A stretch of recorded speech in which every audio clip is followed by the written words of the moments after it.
তিস্তার পানির ন্যায্য হিস্সা আদায়ে একটি খসড়া নিয়ে 12 সাল থেকে ঘুরে বেড়াচ্ছে।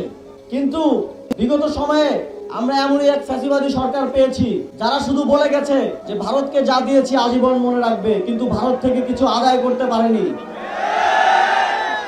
তাদের নতজানু পররাষ্ট্রনীতির কারণে তারা শুধু ভারতে গিয়ে ভারতের প্রধানমন্ত্রীর সাথে ছবি তুলেছে, তিস্তার কথা বলার সাহসটা পর্যন্ত করতে পারেনি।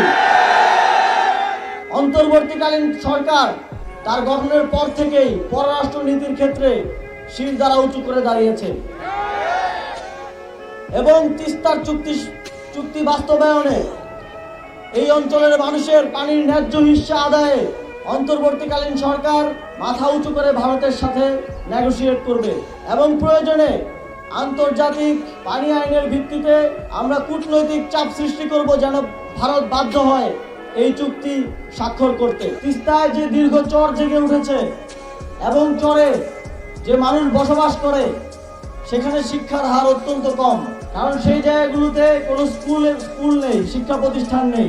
স্থানীয় সরকার পল্লী উন্নয়ন ও সমবায় মন্ত্রণালয় তিস্তার চরে জনসংখ্যা অনুপাতে শিক্ষা প্রতিষ্ঠান নির্মাণের ব্যবস্থা করবে। পীরগাছা থেকে চিলমারি আপনাদের দীর্ঘদিনের দাবি একটি সংযোগ ব্রিজ করা। তখনই আমরা সিদ্ধান্ত নিয়েছি যে সেই ব্রিজটি আমরা করব। এখন সেই ব্রিজটি করার জন্য ফিজিবিলিটি স্টাডি চলমান রয়েছে। আমি আপনাদেরকে আশ্বস্ত করতে চাই, অন্তর্বর্তীকালীন সরকারের সময়ে সেই ব্রিজের কাজের উদ্বোধনটা আমরা করে দিয়ে যেতে চাই।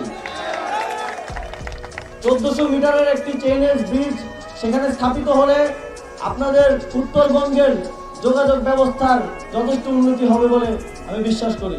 আমি নিশ্চিত করতে চাই যে অন্তর্বর্তীকালীন সরকারের সময়ে হয়তো আমরা দীর্ঘ 17 বছরের যে বৈষম্য সেটা ঘোচাতে পারবো না, কিন্তু যতটা সম্ভব সর্বোচ্চ আন্তরিকতার সাথে আমরা চেষ্টা করে যাব। এই তিস্তার সংকট চিরতরে নিরসন হবে। তিস্তা আপনাদের জন্য আশীর্বাদ হিসেবে আবির্ভূত হবে।